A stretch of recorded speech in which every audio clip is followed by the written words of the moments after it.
So ano tayo? Jollibee. Ito yung aking order.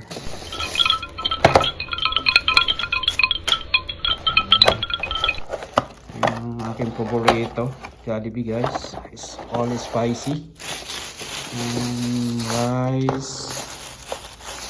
So, the small gravy. And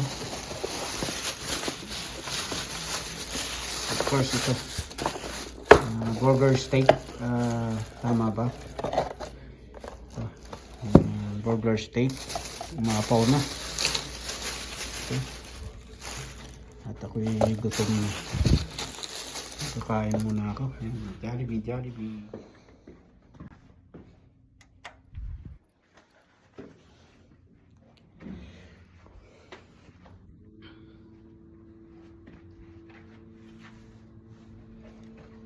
Baba muna ako para kunin yung aking in-order na pagkain.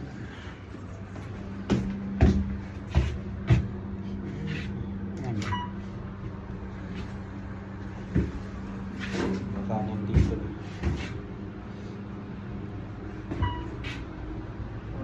Hotel.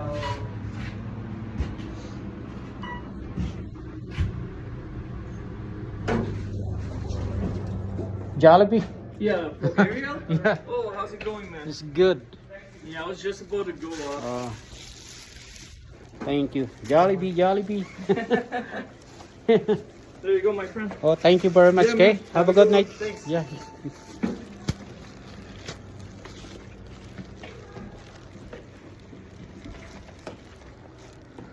Okay, good timing. Kakapakit na sana yung yung order ko, yung Jollibee. Jollibee. Yan, si Jollibee. So nag-order ako through online lang. DoorDash. Yan. Dahil ako'y nagugutom na. So dito ako ngayon sa hotel. Ganda ng hotel dito.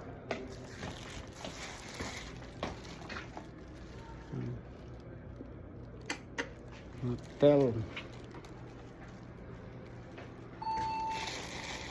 Kakakain ng Jollibee na naman. Balik na ako sa aking room.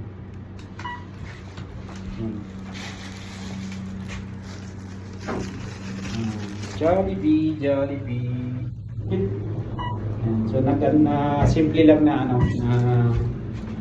kung paano umorder online sa DoorDash. Yan yung papunta ako sa aking kwarto. So simple lang na kung paano umorder. Nag-sign up muna ako sa DoorDash. Tapos nag-sign up ako and then automatic pupunta sa link ng kung anong restaurant ka o order. Then yan. So it takes almost 20 minutes din. At ayan. Tapos in-instructionan ko lang na magkita na lang kami sa lobby ng hotel. Yan, sakto pagbaba ko ng elevator, nandun na rin siya. Sabi niya paakyat na rin daw sana siya. So yan. Sakto. Kasalubong kami. So okay. Ito muna. Bye.